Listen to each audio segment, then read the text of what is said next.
بسم اللہ الرحمن الرحیم۔ جس انسان کا علم اس کے عقل سے زیادہ ہو جاتا ہے وہ اس کے لیے وبال بن جاتا ہے۔ ہوشیاری اس کا نام ہے کہ انسان اپنے تجربے کو محفوظ رکھے اور اس کے مطابق کام کرے۔ غریب انسان وہ ہے جس کا کوئی دوست نہ ہو۔ انسان جو حالت اپنے لیے پسند کرتا ہے اسی حالت میں رہتا ہے۔ عقل مند انسان اگر خاموش رہے تو قدرت الہی میں فکر کرتا ہے، اور جب نگاہ اٹھا کر دیکھے تو عبرت حاصل کرتا ہے۔ جو انسان بندوں کے حقوق ادا کرتا ہے وہ اللہ کے حقوق بھی ادا کرے گا۔ جو انسان زیادہ ناخوش رہتا ہے اس کی خوشنودی اور رضامندی معلوم نہیں ہو سکتی۔ جو انسان کسی کے احسان کا شکر گزار نہیں رہتا ہے وہ آئندہ ضرور اس سے محروم ہو جاتا ہے۔ جو انسان برائی کا نقصان نہیں جانتا وہ اس کے واقع ہونے سے نہیں بچ سکتا۔ جو انسان بلائی کا فائدہ معلوم کرتا ہے وہ اس کے کرنے پر قادر نہیں۔ جو انسان گناہوں سے پاک اور بری ہو وہ نہایت دلیر ہوتا ہے۔ جب تک کسی انسان کا پوری طرح حال معلوم نہ ہو اس کی نسبت بزرگی کا اعتقاد نہ رکھو۔ جب تک کسی انسان سے بات چیت نہ ہو اسے حقیر نہ سمجھو۔ اگر کوئی قابل انسان دوستی کے لائق نہ ملے تو کسی نااہل سے دوستی نہ کرے۔ جلد باز انسان نقصان اٹھاتا ہے اور صبر کرنے والا کامیاب ہو جاتا ہے۔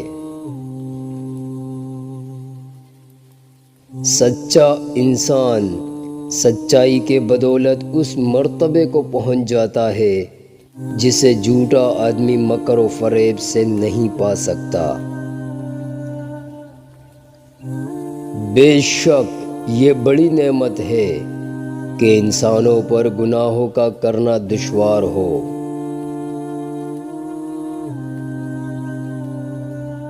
انسان کے چہرے کا حسن اللہ تعالیٰ کی عمدہ عنایت ہے۔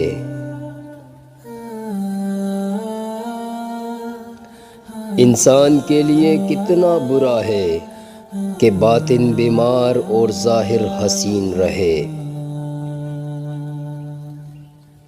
انسانوں سے محبت کرنا ہی دراصل خدا سے محبت کرنا ہے، اور انسانوں کی خدمت ہی دراصل خدا کی خدمت ہے۔ انسان تو وہ ہے جو صاحب علم یا طالب علم ہو۔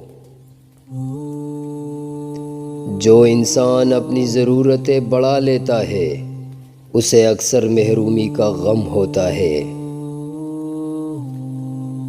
انسان کو چھپ کر بھی وہ کام نہ کرنا چاہیے جس کے ظاہر ہونے پر اسے شرمندہ ہونا پڑے۔ انسان کو چاہیے کہ اس بات کا وعدہ نہ کرے جسے وہ پورا نہیں کر سکتا۔ انسان کو چاہیے کہ راست گو رہے اور جھوٹ سے بچے۔ زیادہ ہنسنا انسان کے وقار کو کم کر دیتا ہے۔ رحم کے زیادہ مستحق یہ تین آدمی ہے، وہ عالم جس پر جاہل کا حکم چلے، وہ شریف جس پر کمینہ حاکم ہو، وہ نیکوکار جس پر کوئی بدکار مسلط ہو۔ اس آدمی سے کبھی نہ الجھنا جس پر قابو نہیں پا سکتے۔ ہر آدمی کی قدر اتنی ہے جتنا اس کے پاس علم ہے۔ کسی آدمی میں ٹیڑھی خصلت معلوم ہو تو اس بات کے منتظر رہو کہ اس میں اس قسم کی اور بھی خصلتیں موجود ہوگی۔ جب آدمی کا خلق اچھا ہو تو کلام لطیف ہو جاتا ہے، جب کلام کم ہو جائے تو آدمی اکثر صحیح بات کہتا ہے۔ جو آدمی اپنے اقوال کے ساتھ حیا رکھتا ہے وہ اپنے افعال میں بھی اس سے دور نہیں رہتا۔ جس آدمی نے تمہیں ذلیل سمجھا ہے، اگر تمہیں عقل ہے تو بے شک اس نے تمہیں فائدہ پہنچایا ہے۔